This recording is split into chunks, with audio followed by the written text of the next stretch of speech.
कभी सोचा है कि जिंदगी जब धीरे धीरे चुप हो जाती है तो वो चुप्पी हमें क्या सिखाने आती है। कभी कभी हम सबके बीच रहकर भी जैसे खुद को अकेला महसूस करने लगते हैं। वो बेटे जिनकी हंसी कभी घर भर देती थी, अब फोन पर भी वक्त नहीं होता। वो दोस्त जिनके साथ घंटों बातें होती थीं, अब बस यादों में रह गए हैं। और एक दिन जब सुबह की चाय हाथ में होती है और सामने कोई नहीं बैठा होता, तब दिल में सवाल उठता है, क्या यही बचा है जिंदगी में? क्या यही आखिरी पड़ाव है? लेकिन ठहरिए, शायद ये अकेलापन कोई सजा नहीं बल्कि एक मौका है। एक मौका खुद को समझने का, खुद से मिलने का। हम अक्सर दूसरों में अपनेपन को ढूंढते रहे, पर क्या कभी अपने आप को सुना है? क्या कभी उस खामोशी में छुपे संदेश को महसूस किया है जो हमें रोज धीरे से कुछ कहना चाहती है? आज की इस वीडियो में हम उसी खामोशी की बात करेंगे, उसी अकेलेपन की जो आपको तोड़ नहीं रहा बल्कि आपको फिर से गढ़ने की तैयारी में है। क्योंकि जिंदगी वहीं खत्म नहीं होती जहां लोग साथ छोड़ दें। जिंदगी वहां शुरू होती है जहां आप खुद को अपनाते हैं। अगर आप भी उन लोगों में से हैं जो आज खुद को टूटा हुआ, अकेला और भुलाया हुआ महसूस करते हैं, तो यकीन मानिए आप अकेले नहीं हैं। और इस वीडियो को अंत तक देखकर आप खुद को फिर से जोड़ पाएंगे उस आत्मा से, उस रोशनी से जो कभी मुरझा गई थी पर मरी नहीं थी। और हां, अगर आपने अभी तक हमारे चैनल को सब्सक्राइब नहीं किया है तो अभी कर लीजिए, क्योंकि आगे आने वाली कहानियां और समाधान शायद आपके जीवन का रुख बदल दें। तो चलिए उस सफर पर निकलते हैं जहां अकेलापन बोझ नहीं, आपका सबसे बड़ा गुरु बन सकता है।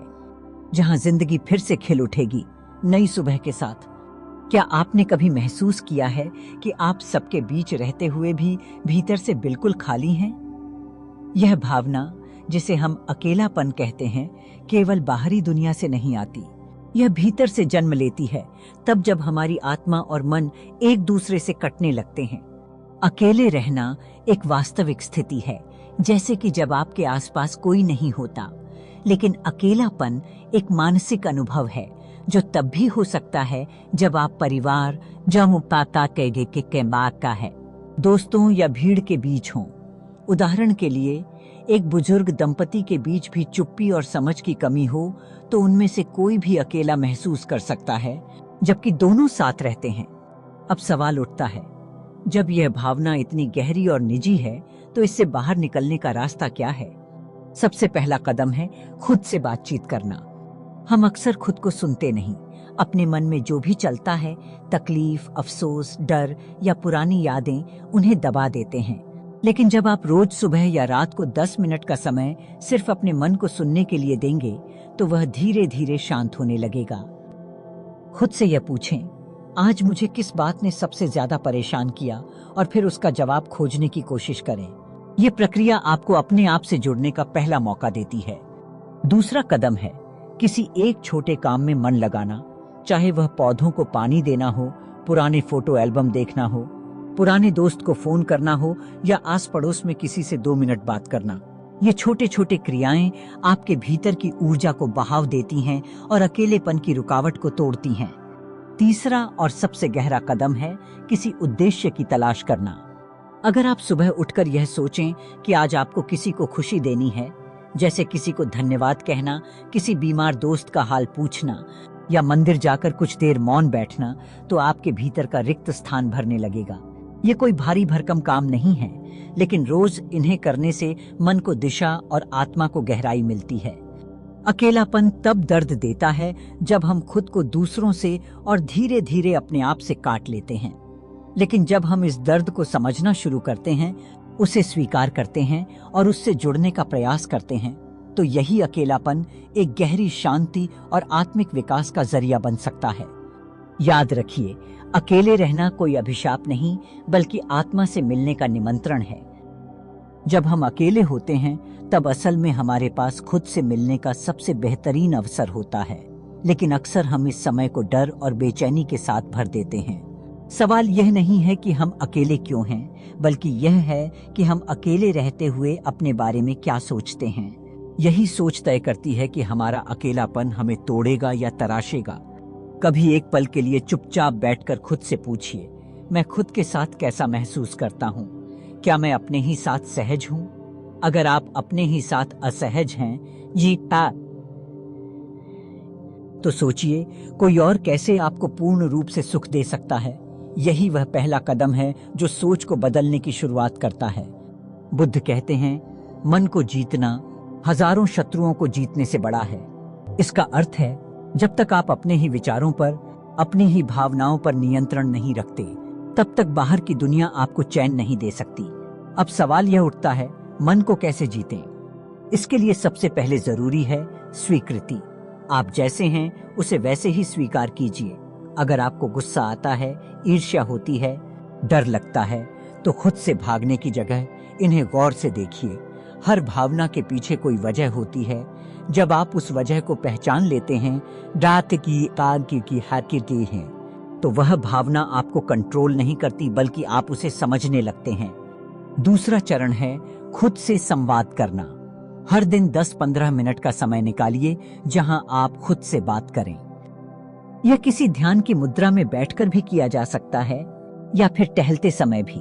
खुद से पूछिए, आज मेरा मूड क्यों खराब था? मैं किन चीजों से खुश होता हूँ? क्या मैं किसी के लिए खुद को बदल रहा हूँ? धीरे धीरे जब आप खुद को सुनना शुरू करते हैं, तो भीतर का अकेलापन पिघलने लगता है।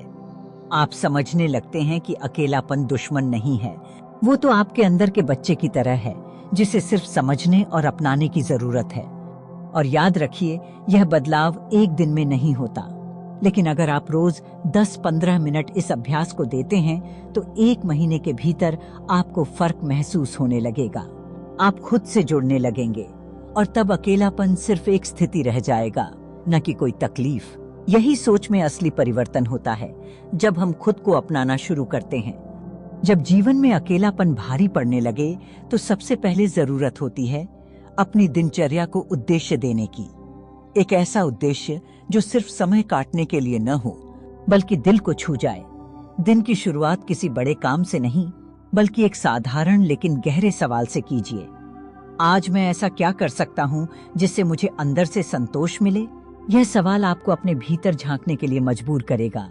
जवाब तुरंत नहीं मिलेगा, लेकिन जब आप रोजाना खुद से यह सवाल पूछेंगे, तो धीरे धीरे आपकी आत्मा जवाब देने लगेगी। एक दिन आप खुद पाएंगे कि वो संतोष बगीचे में 5 मिनट की चुप्पी में छिपा है। अगले दिन किसी पुराने दोस्त को अचानक फोन करके उसका हाल पूछने में, या कभी किसी अनजान को मुस्कुराकर दुआ देने में। अब बात आती है सेवा की। सेवा केवल दूसरों की मदद नहीं, ये खुद की भी मदद होती है। कोई कहेगा, हम तो खुद अकेले हैं, हम क्या सेवा करेंगे? लेकिन सेवा के लिए बड़ी व्यवस्था नहीं चाहिए। अगर आपके आसपास कोई जरूरतमंद बच्चा है, तो उसे रोज थोड़ी देर पढ़ा देना आपके अनुभव और उसकी जिज्ञासा दोनों का मेल होगा। अगर कोई बूढ़ी माँ अकेली है, तो हफ्ते में 1 बार उनसे मिलने जाना उनके लिए सबसे बड़ा उपहार हो सकता है। और जब आप किसी को खाना देते हैं, सिर्फ शरीर नहीं भरते, बल्कि अपने मन को भी तृप्त करते हैं। कई लोग पूछते हैं, सेवा कब और कितनी बार करें?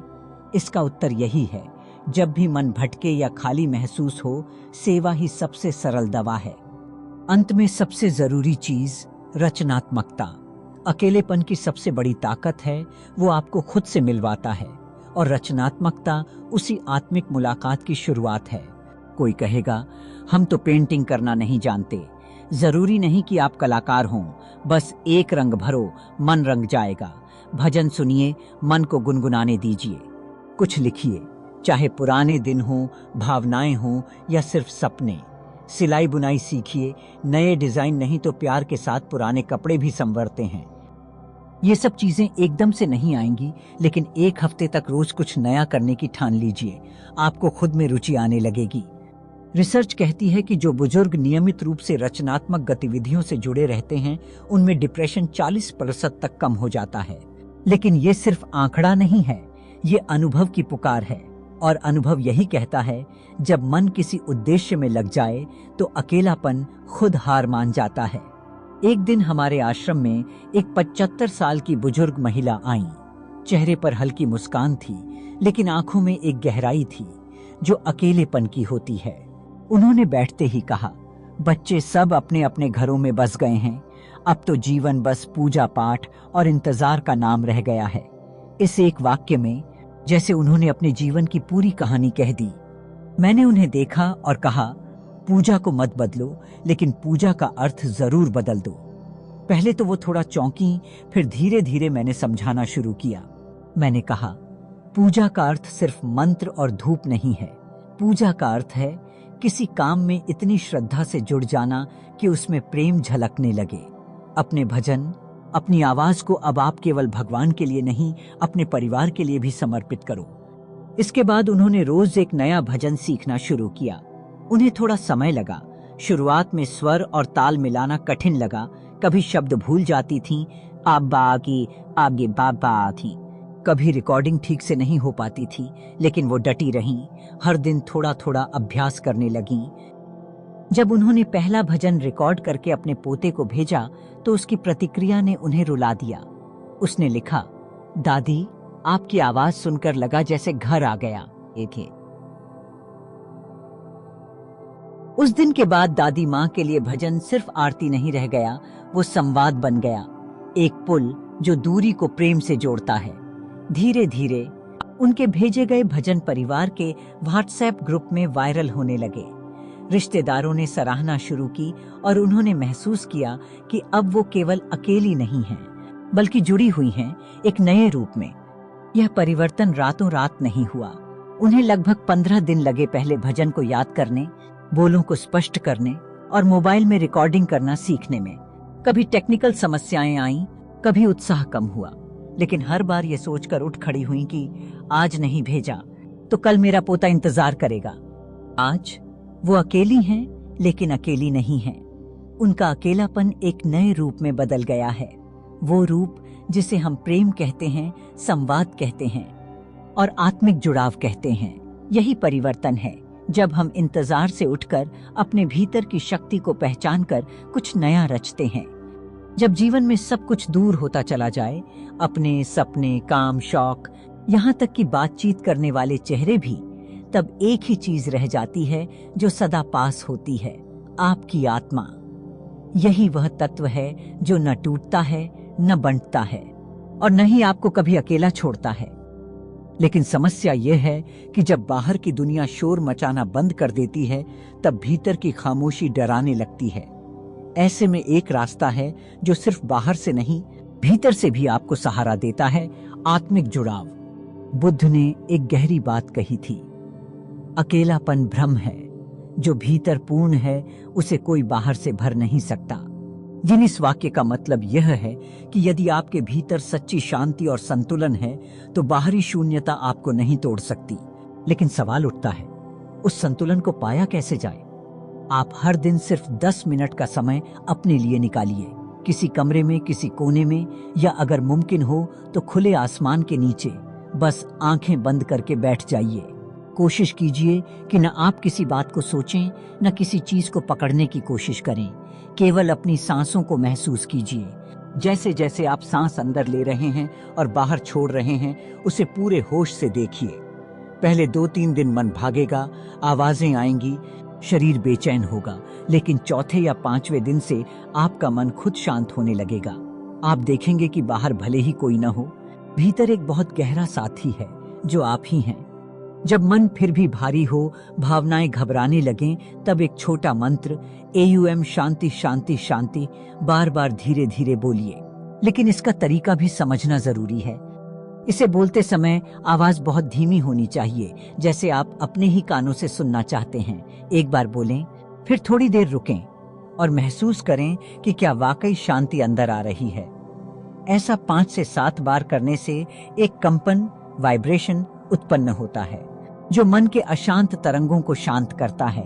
लगातार 15 दिनों तक ऐसा करने से मन में स्थिरता आनी शुरू हो जाती है। इसके अलावा हर दिन कुछ मिनट सूरज को देखकर बिताइए। उसे निहारते वक्त सोचना मत शुरू करिए, बस उसे देखिए।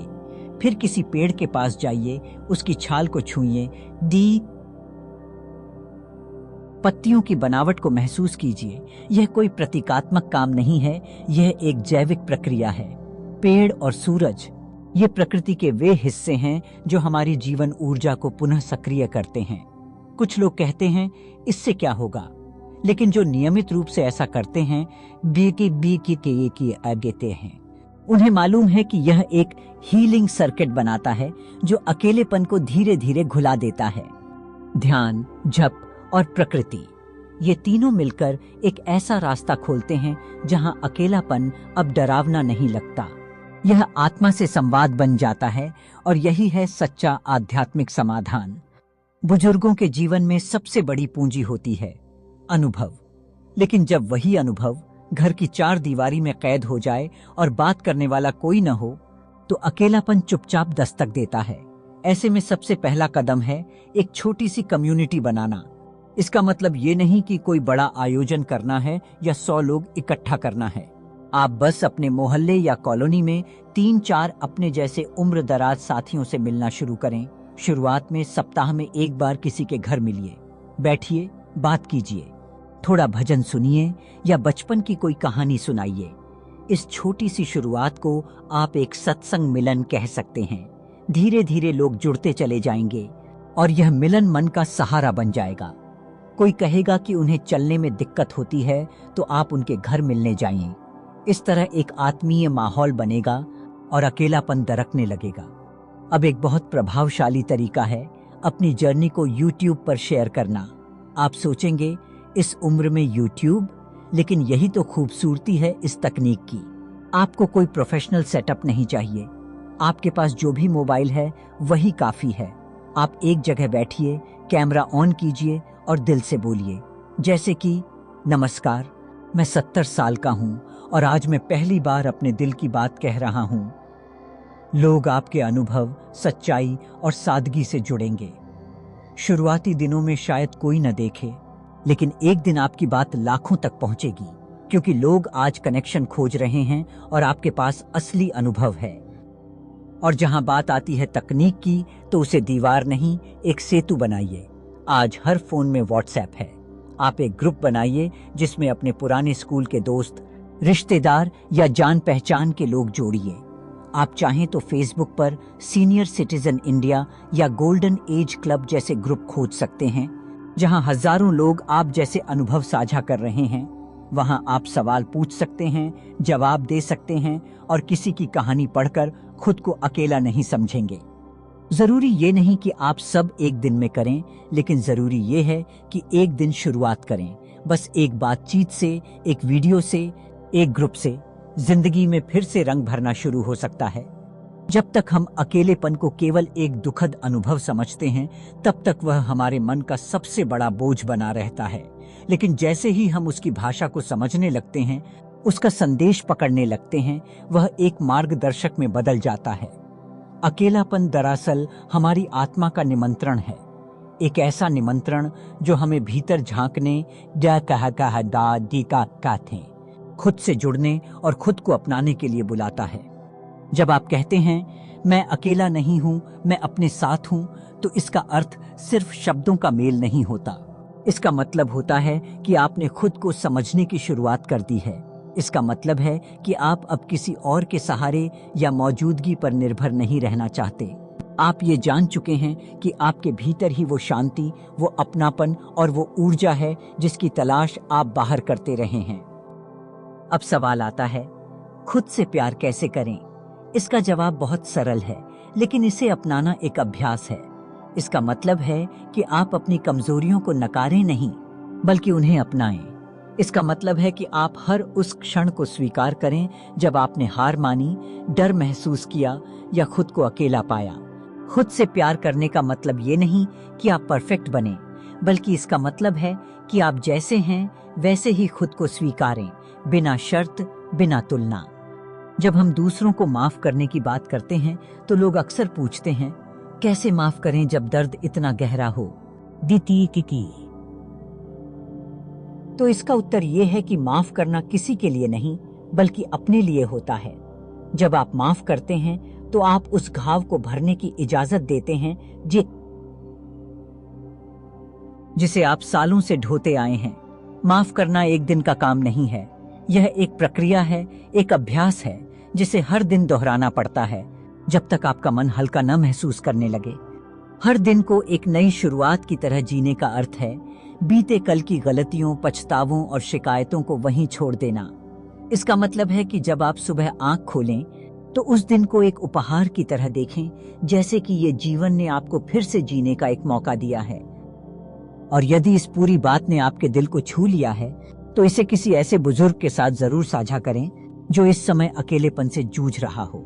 हो सकता है आपकी ये छोटी सी कोशिश किसी की जिंदगी में बड़ी राहत बन जाए।